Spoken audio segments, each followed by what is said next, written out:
Alors il y a pile un an, moins une semaine, le 15 mars 2020, ce culte-là, c'est ce culte-là plutôt, qui a été sauvagement annulé à peine quelques heures avant qu'on ne le célèbre. Vous vous souvenez? Moi je me souviens. Parce que personnellement, ça a été très dur à vivre, cette violente annulation. Je l'ai mal vécu avant de, grâce à vous, remonter en selle et aller tant bien que mal de l'avant. Alors un an après, le mot d'ordre du jour résonne en moi d'une manière particulière, et ce mot d'ordre, on l'entendra encore dans la lecture de l'Évangile, Luc chapitre 9, le verset 62. Quiconque met la main à la charrue et regarde en arrière n'est pas fait pour le royaume de Dieu. Suivre le Christ, être son disciple, mettre la main à la charrue et ne plus regarder en arrière, ça n'a rien d'évident. Parce que la vie est dure, parce qu'on n'a pas la force de tout supporter, et parce que malgré tout, Dieu est exigeant. Et on l'a dit la semaine dernière, avec Dieu, c'est 100% ou rien. Ça non plus, ça n'est pas évident, sauf si on réalise que c'est possible parce que Dieu se donne lui-même à nous à 100%. Pas évident, mais possible grâce à Dieu. Oui, grâce à lui, ça nous est possible. Je me répète peut-être un peu beaucoup, mais c'est les profs, vous savez, la pédagogie de la répétition. À force, ça monte. Et donc c'est aussi ce que nous chantons, ce que nous proclamons avec le premier chant, Es muss uns doch gelingen, les 3 strophes.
J'ai cherché le Seigneur et il m'a répondu.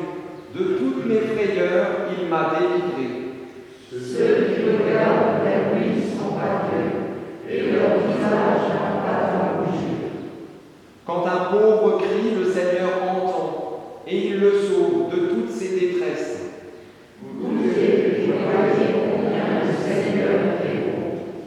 Heureux l'homme qui trouve en lui un abri. Le Seigneur est proche de ceux qui ont le cœur brisé.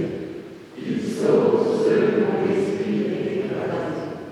Nombreux sont les malheurs pour le juste, mais de tous, le Seigneur le délivre. Mes yeux sont constamment tournés vers le Seigneur, car c'est lui qui fait sortir mes pieds du filet. Chantons gloire au Dieu trois fois saint, et exaltez Phare.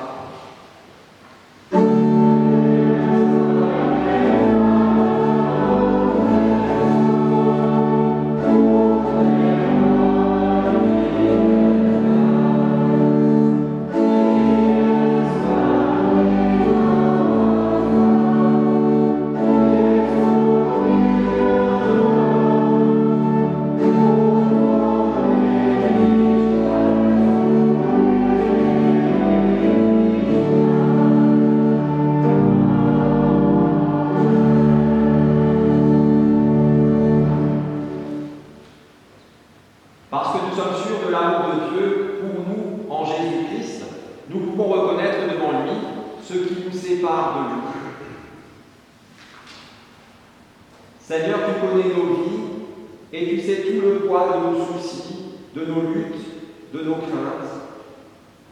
Tu sais aussi la difficulté que nous avons à porter notre regard au-delà des réalités quotidiennes qui limitent notre horizon. Tu sais combien nous avons du mal à nous mettre à ta suite, à emprunter ton chemin d'humilité et de don de soi, à rythmer nos pas sur les battements de ton cœur. Nous t'en prions, accorde-nous par ton esprit l'espérance qui l'emporte toujours sur nos lassitudes et sur nos découragements. L'espérance qui nous délivre de notre trop grand intérêt pour nous-mêmes. L'espérance qui nous entraîne à vivre dans la perspective, le service et l'assurance de ton royaume. Oui, Seigneur, nous t'en prions, prends pitié de nous. Herr, erbarme dich.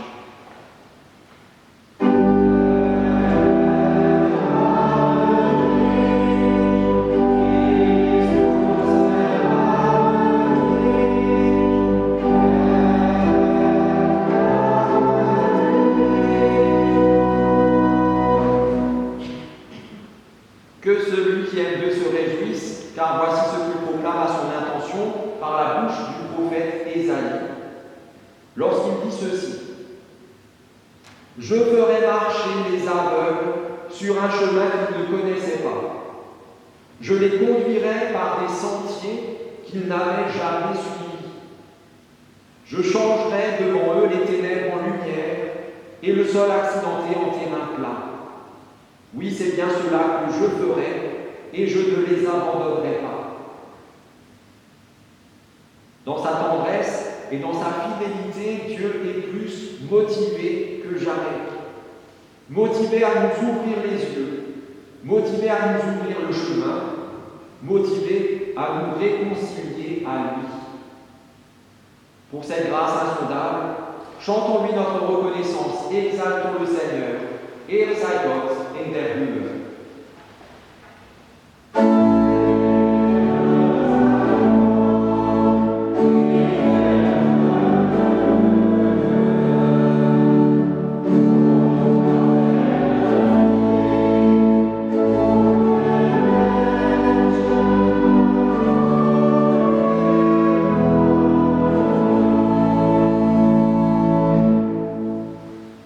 Vous pouvez reprendre place. Et avant d'entendre la première lecture pour ce matin, qui sera aussi la base de notre réflexion, méditation tout à l'heure, nous prions pour que ces paroles deviennent pour nous des paroles de vie. Seigneur, sois béni et glorifié parce que tu poses sur nous un regard attentionné et plein de compassion. C'est pourquoi nous te prions, dirige notre cœur et notre esprit sur Jésus-Christ, qui nous encourage à changer notre horizon, à changer notre vision du monde et à voir toute situation et toute personne à travers ses yeux d'amour. Seigneur, que ton esprit nous donne le courage de regarder à la croix du calvaire pour y découvrir cet amour infaillible que tu as pour nous. Que ta parole nous saisisse là où nous sommes et qu'elle nous donne ce qu'il nous faut pour suivre ton chemin de vérité et de vie. Nous te le demandons au nom de Jésus-Christ, ton Fils, notre Seigneur, qui vit et qui règne avec toi, Père, et le Saint-Esprit, un seul Dieu, pour les siècles des siècles.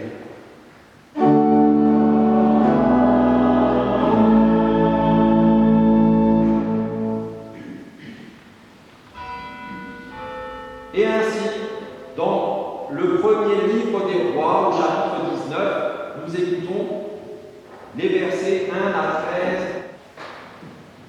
Le roi Akab raconta à Jézabel, sa femme, tout ce que le prophète Élie avait fait, et comment il avait mis à mort tous les prophètes de Baal. Jézabel envoya alors un messager pour avertir Élie en ces termes. Si demain, à pareille heure, je ne t'ai pas traité comme tu as traité ces prophètes, que les dieux m'infligent la plus terrible des punitions. Élie prit peur et s'enfuit pour sauver sa vie. Il se rendit à Beersheba, dans le pays de Juda. Là, il laissa son serviteur. Puis il marcha pendant une journée dans le désert et alla s'asseoir sous un arbuste, un genêt. Il souhaitait mourir et il dit : Maintenant, Seigneur, j'en ai assez. Reprends ma vie, car je ne vaux pas mieux que mes ancêtres. Puis Élie se coucha et s'endormit sous le genou. Mais un ange vint le toucher et lui dit : Lève-toi et mange. Et il vit en effet près de lui une de ces galettes que l'on cuit sur des pierres chauffées et un pot d'eau. Après avoir mangé et bu, Élie se recoucha. Mais l'ange du Seigneur revint le toucher et lui dit : Lève-toi et mange, car tu devras faire un très long voyage. Élie se leva donc pour manger et boire, puis avec les forces trouvées dans ce repas, il marcha 40 jours et 40 nuits, jusqu'à l'Horeb, la montagne de Dieu. Arrivé à l'Horeb, Élie entra dans une caverne où il passa la nuit. Alors le Seigneur lui adressa la parole. « Pourquoi es-tu ici, Élie » Élie répondit : « Seigneur, Dieu de l'univers, je t'aime tellement que je ne peux plus supporter la façon d'agir des Israélites. En effet, ils ont rompu ton alliance, ils ont démoli tes autels, ils ont tué tes prophètes. Je suis resté moi seul, et ils cherchent à m'ôter la vie. Sors, lui dit le Seigneur, tu te tiendras sur la montagne devant moi, je vais passer. Aussitôt un grand vent souffla avec une violence telle qu'il fendait les montagnes et brisait les rochers devant le Seigneur. Mais le Seigneur n'était pas présent dans ce vent. Après le vent, il y eut un tremblement de terre. Mais le Seigneur n'était pas présent dans le tremblement de terre. Après le tremblement de terre, il y eut un feu. Mais le Seigneur n'était pas présent dans le feu. Après le feu, il y eut le bruit d'un souffle léger. Dès qu'Élie l'entendit, il se couvrit le visage avec son manteau. Il sortit de la caverne et il se tint devant l'entrée. Il entendit de nouveau une voix qui disait : « Pourquoi es-tu ici, Élie »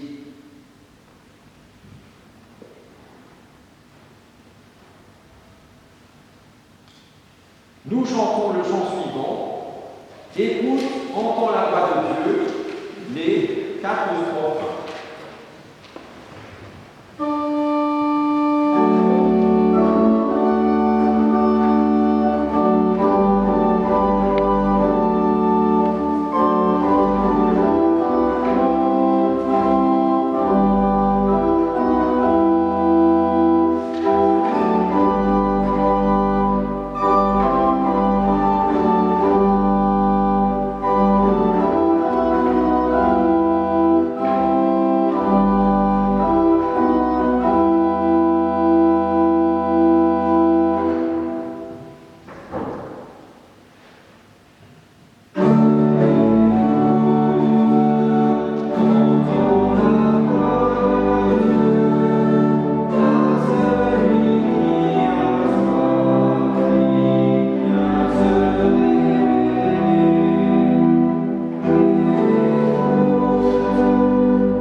avons déjà entendu. Jésus et ses disciples étaient en chemin lorsqu'un homme vint et dit à Jésus: « Je te suivrai partout où tu iras. » Jésus lui dit: « Les renards ont des terriers et les oiseaux ont des nids, mais le Fils de l'homme n'a pas un endroit où il puisse se coucher et se reposer. » Il dit à un autre homme: « Suis-moi. » Mais l'homme dit: « Maître, permets-moi d'aller d'abord enterrer mon père. » Jésus lui répondit: « Laisse les morts enterrer leurs morts, et toi va annoncer le royaume de Dieu. » Un autre homme encore dit: « Je te suivrai, maître, mais permets-moi d'aller d'abord dire adieu à ma famille. » Jésus lui déclara: « Celui qui se met à labourer, puis regarde en arrière, n'est d'aucune utilité pour le royaume de Dieu. » Seigneur, ta parole est la vérité. Enseigne-nous à marcher selon ta vérité. L'aube s'attire au Christ.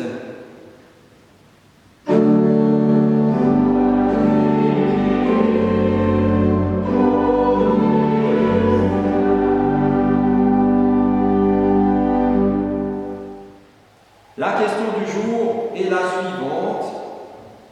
Comment faites-vous face aux difficultés qui pèsent sur vos vies? Alors évidemment, ça dépend des difficultés. Mais pour que notre réflexion, méditation ait du sens, on va laisser de côté les difficultés qui n'en sont pas vraiment, celles qu'on surmonte tellement facilement. On ne peut pas vraiment appeler ça des difficultés, et on va se concentrer, vous allez vous concentrer sur les difficultés qui vous posent de vrais problèmes, ces difficultés qui parfois s'avèrent trop lourdes pour nous. On a fait le tri dans les difficultés? Très bien.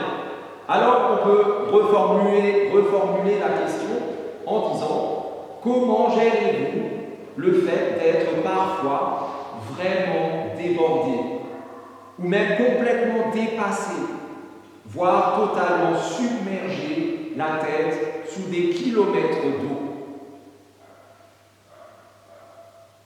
Alors si vous êtes comme moi, on est tous un peu pareils, vous gérez peut-être vos grosses difficultés comme on a entendu qu'Élie l'a fait pour les siennes. Il y a même de fortes chances que ce soit effectivement le cas, parce que si cette histoire d'Élie nous est racontée, comme toutes les autres histoires qui nous sont racontées, c'est pas pour rien. Élie, dans cette histoire-là, nous ressemble terriblement. Il y a d'autres passages où on n'a rien à voir avec Élie du tout. Mais là, on lui ressemble quand même beaucoup. Et pourtant, les champions de la foi, comme Élie, les prophètes, les apôtres, tous ces grands personnages de la foi, tout ce qu'on prend en exemple, et quand on se compare à eux, on se trouve quand même plutôt nul, parce que eux, ils ont une foi énorme, puissante, et la nôtre, elle est toute rikiki, très fragile. Et bien, parfois, on pense qu'ils n'ont connu que des succès, que des jours heureux, et que même quand de temps en temps ils étaient confrontés à des difficultés, ils étaient tellement forts que ça se faisait quasiment tout seul. Mais là, dans ce texte, on a quand même entendu le grand prophète Élie être au fond, non pas du trou, plus profond qu'un trou, au fond du gouffre. On a quand même vu Élie en plein craquage émotionnel, existentiel, spirituel. Le terme n'existait pas encore à l'époque, mais aujourd'hui, on dirait qu'il a connu un véritable burn-out. Exactement. Alors, le mieux, c'est de reprendre, peut-être pas à pas, ce récit, cet épisode marquant de la vie de cet Élie, le grand prophète, qui pourtant, pour le coup, nous ressemble tellement. Alors, on va contextualiser un petit peu.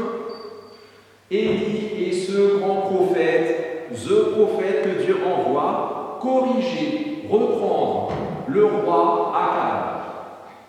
Parce que celui-ci s'est laissé énormément influencer par sa femme Jézabel, qui est d'origine étrangère et qui a ramené avec elle sa culture et surtout sa religion. Et elle l'impose. Alors le roi, plutôt que de rester ferme dans la foi d'Israël, il laisse faire. Et donc cette foi étrangère en d'autres dieux se développe parce que c'est celle de la reine. Élie fait tout ce qu'il peut pour que le roi Akab et le peuple dont il devrait prendre soin reviennent au seul vrai Dieu, le Dieu d'Israël. Et à un moment dans cette lutte, juste avant notre passage, celui qu'on vient de lire, Élie est confronté à l'ensemble des 850 prophètes de Baal et d'Achéra. Tous les prophètes, 850. Une confrontation qui, dans un film, c'est le duel final. Le gentil, le bon, contre tous les méchants. Et comme dans les bons films américains, ce gentil, contre tous les méchants, il gagne. Et c'est une victoire tellement éclatante, tellement spectaculaire, par la puissance spectaculaire de Dieu, je ne sais pas si vous vous souvenez, c'était un duel de sacrifice.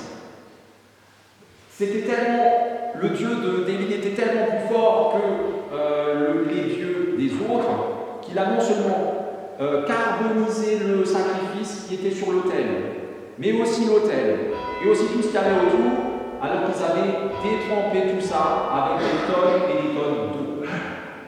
Alors que les autres, on n'a même pas vu la moindre petite étincelle. Élie, après cette incroyable victoire, est tellement enthousiasmé qu'il fait égorger les 850 prophètes. Voilà, super, je suis content, je suis tellement content d'avoir remporté la victoire. Les adversaires tous. Alors vous imaginez évidemment que la reine Jézabel, ça ne lui a pas plu du tout, évidemment. Et alors elle promet à Élie de lui faire subir le même sort dans les 24 heures, plus rapide que la redoute. La redoute, c'est 48 heures chrono. Là, en 24 heures, Élie est sûr d'être aussi mis à mort. Que fait Élie, le grand prophète, celui que nous prenons en exemple? Il a peur, il s'enfuit. Et dans sa fuite, il déprime, il sombre progressivement dans la dépression. En moins de 24 heures. Alors Élie est effectivement menacé de mort. Jézabel ne rigole pas. La menace est effective, le danger est bien réel. Malgré l'euphorie de la victoire écrasante, malgré l'assurance d'être mandaté par Dieu lui-même, Élie a conscience que s'il reste là, il mourra. C'est sûr, il est mort. En toute confiance, seul, il a fait face à 850 adversaires. Et il prend la fuite devant la menace par messager interposé. C'est comme si Jézabel lui avait envoyé un SMS pour lui dire « Tu vas mourir ». Et hop, ça suffit. Il était seul au milieu de 850, et là, un SMS, poup, il s'enfuit. Alors ça, c'est Élie. Mais nous, avons-nous conscience des menaces qui pèsent sur nos vies? Savons-nous vraiment où se situent nos vraies difficultés? Et est-ce qu'on les considère, on se confronte à elles de façon juste, c'est-à-dire sans leur donner plus d'importance qu'elles n'ont, mais aussi sans les sous-estimer? Est-ce qu'on sait faire la part des choses? Ou est-ce qu'on se voile la face dans un sens ou dans l'autre, en baissant les bras devant des boutiques, ou en nous lançant tête la première droit dans le mur? Élie, lui, il s'enfuit. Parce que parfois, pour nous aussi, la meilleure solution, c'est la fuite. Le plus souvent, la meilleure solution, c'est la prise de recul, c'est la mise en perspective, c'est prendre son temps, réfléchir posément. Toujours, la meilleure solution, c'est déjà de se mettre en sécurité. Quand il y a un accident sur la route, la première chose que vous faites, c'est que vous sécurisez les lieux avant de faire quoi que ce soit d'autre. Et nous, face au danger, où cherchons-nous notre refuge? Où trouvons-nous notre refuge? On peut aussi noter qu'au début, Élie, dans sa fuite, n'est pas seul. Il est accompagné par son serviteur, un seul. Et nous, qui nous accompagne? Qui est à nos côtés dans nos luttes? De qui nous entourons-nous dans les difficultés? Parce que quand tout va bien, on a toujours plein d'amis. Plein. Et mieux ça va, plus on a d'amis. Mais quand ça se complique, les amis fondent comme neige au soleil ou comme l'argent dans nos comptes en banque. Pareil. Les difficultés font toujours le tri dans nos relations. Alors on ne va pas leur jeter la pierre parce que nous sommes la relation ou les relations des autres. Et comme eux, plutôt eux comme nous, ils ont aussi leurs propres difficultés à gérer et ils ne peuvent pas forcément se charger tout le temps ou complètement des nôtres. Mais ceci dit, nous savons, savons-nous reconnaître dans ceux qui nous entourent ceux qui sont envoyés par Dieu pour être nos anges? Savons-nous prendre soin d'eux pour les garder auprès de nous? Faisons-nous ce qu'il faut pour ne pas les décourager de nous supporter, de nous aimer? Faisons-nous ce qu'il faut pour qu'ils se sentent eux aussi supportés et aimés par nous? Alors, après avoir laissé son serviteur, Élie s'en va seul. Il arrive au désert et là, il ne veut plus qu'une seule chose, mourir. Comme c'est dommage de faire tout ce chemin dans le but de sauver sa vie et finalement s'asseoir et demander à mourir. C'est correct. Du temps perdu, de l'énergie perdue. S'il voulait mourir, il n'avait qu'à rester là où il était, et Jézabel aurait tenu sa promesse, moins de 24 heures. Mais Élie a choisi de fuir au désert. Et en voulant disparaître de la vue des autres, de ses ennemis, mais il se perd lui-même des yeux et il s'enfonce dans son mal-être. Ça, c'est Élie. Et nous, où fuyons-nous loin de tout, loin des autres, pensons que c'est là la solution? Quels sont nos déserts dans lesquels nous pensons nous réfugier, alors qu'en fait, c'est là que nous nous perdons? Parce que le désert, on en trouve très facilement l'entrée. Vous êtes hors du désert et vous voyez devant vous le désert. Hop, on y entre facilement. Mais une fois qu'on est dedans, trouver la sortie, alors que toutes les dunes se ressemblent, très compliqué. Le seul petit fil qui maintient Élie en vie, c'est sa prière. Alors c'est une prière horrible, on l'a lu, mais c'est une prière quand même. Seigneur, j'en ai ras-le-bol, fais-moi mourir. C'est une prière horrible, c'est une prière quand même. Perdu dans son désert, déprimé, désirant la mort, il ne lui reste plus que sa foi. Une foi vacillante, mais la foi quand même. Alors ça c'est Élie. Mais nous, est-ce que nous arrivons à exprimer à Dieu notre ras-le-bol quand on n'en peut plus? Est-ce qu'on arrive à l'exprimer avant qu'il ne soit trop tard? Parce qu'une fois dans la dépression, on le sait tous, sortir, c'est pire que le désert. C'est impossible. Est-ce qu'on arrive à nous tourner vers Dieu même pour lui dire le pire? Alors Dieu ressource Élie 2 fois par le sommeil et par la nourriture. Alors l'effet positif ne se fait pas forcément ressentir immédiatement.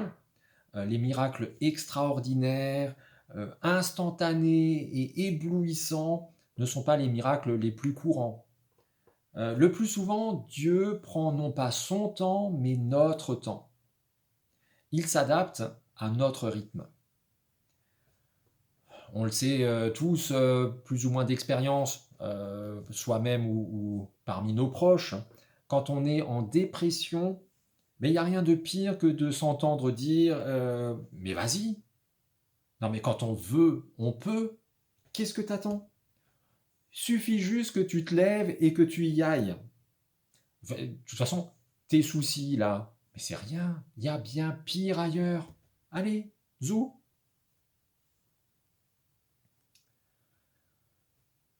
Savons-nous lever le pied et prendre soin de nous?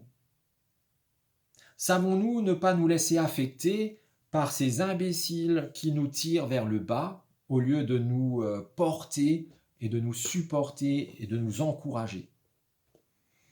Je pense par exemple à ces gens souvent, c'est dans la famille, mais très souvent, encore plus souvent, c'est les collègues qui vous font des reproches quand pour une fois dans votre vie, dans votre carrière professionnelle, ben c'est vous qui êtes en arrêt maladie parce que vous êtes tout simplement cassé. Vous ne pouvez pas faire autrement. Et alors que depuis des années et des années 14 ou plus, ben, c'est vous qui palliez à leur défection quand eux sont constamment et encore en arrêt pour de bonnes raisons, peu importe. Savons-nous qui prend vraiment soin de nous? Savons-nous qui nous prépare à manger, qui veille sur notre sommeil, qui nous relève et nous encourage pour reprendre la route? Savons-nous qui est là pour nous dans les gestes simples du quotidien? Savons-nous aussi laisser tomber ceux qui font tout le contraire? Alors oui, Élie reprend la route presque comme si de rien n'était.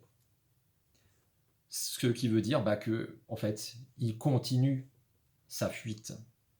Il continue à avoir peur, il continue à vouloir mourir. Il va même épuiser l'énergie renouvelée pendant 40 jours et 40 nuits de marche, jusqu'à se terrer dans une grotte qui en fait est son tombeau. Alors ça c'est Élie, mais nous, avec l'énergie retrouvée, osons-nous ne pas faire semblant, être honnête et admettre que les soucis ne se sont pas tout simplement envolés, que nous sommes en voie de guérison, mais pas encore entièrement remis, que ce n'est que le début du chemin de salut. Avec l'énergie retrouvée, osons-nous faire face aux problèmes et arrêter de fuir? Osons-nous combattre le bon combat, notamment celui de la foi? Heureusement pour Élie, heureusement pour nous, Dieu ne le lâche pas et il se donne à lui exactement comme il a besoin. Le Dieu Tout-Puissant se donne dans l'inimaginable et l'insoupçonnable de la douceur.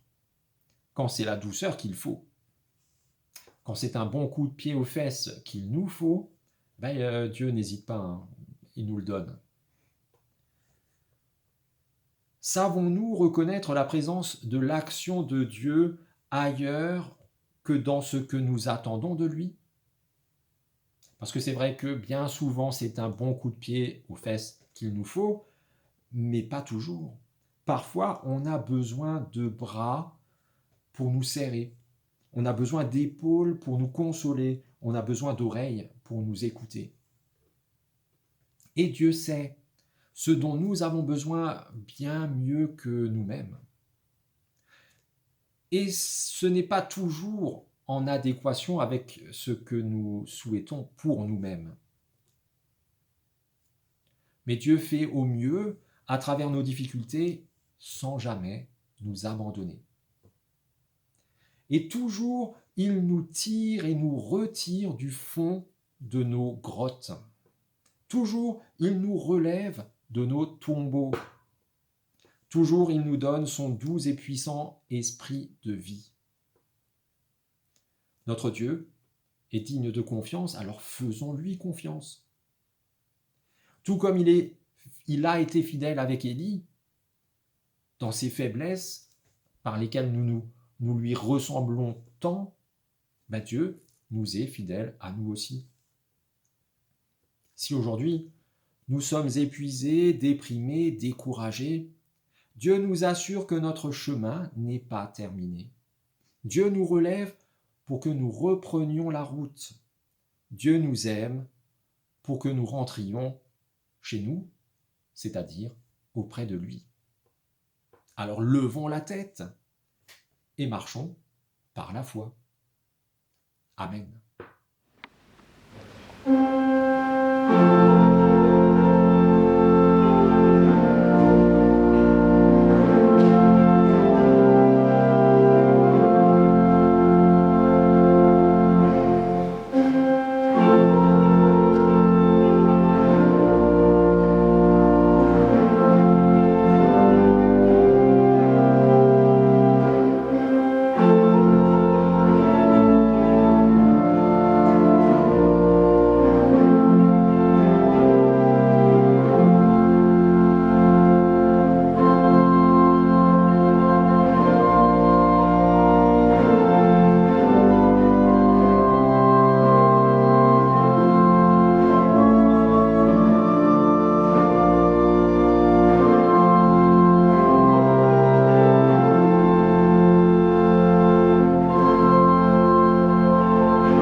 Nous te remercions parce que tu chemines à nos côtés les chemins de notre vie.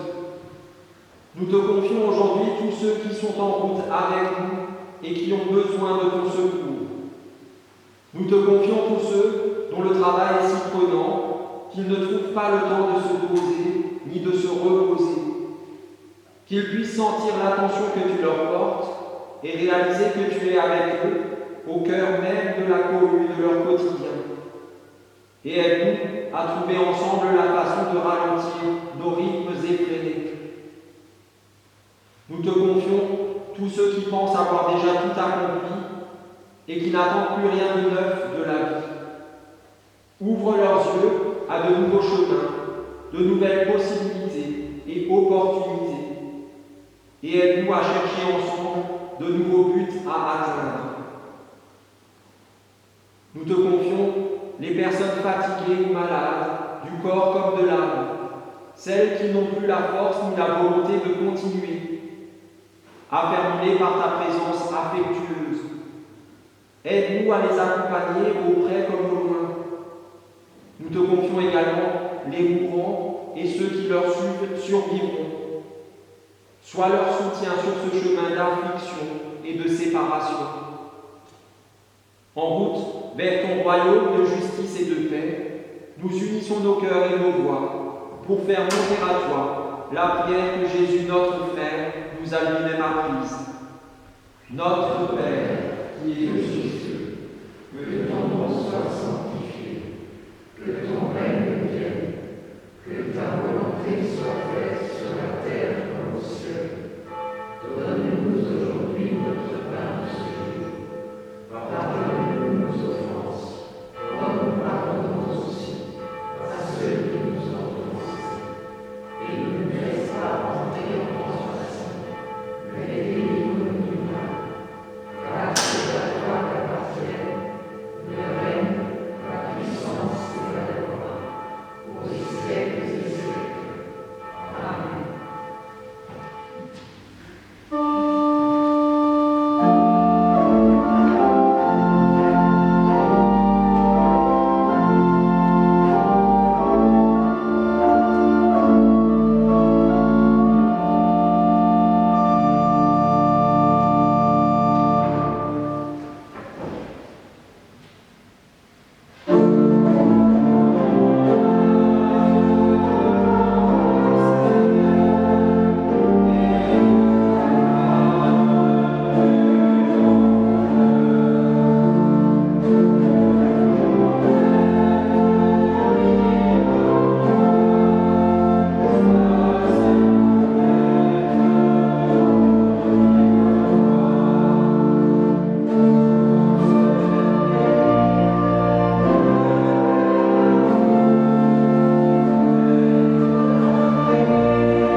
À nous, dans cette journée et dans nos vies, les yeux fixés sur notre Sauveur, le cœur débordant d'espérance et d'amour, les mains ouvertes pour partager sa parole et ses dons, comme ses disciples, comme ses enfants, et fort de cette assurance que nous transmet l'apôtre Paul lorsqu'il dit « Autrefois vous étiez ténèbres, mais maintenant vous êtes lumière dans le Seigneur. Vivez comme des enfants de lumière. » Et qu'ainsi Dieu notre Père, par son Esprit, vous accompagne et vous conduise, qu'il vous affermisse dans son alliance éternelle, en Jésus-Christ son Fils, notre Seigneur. Amen.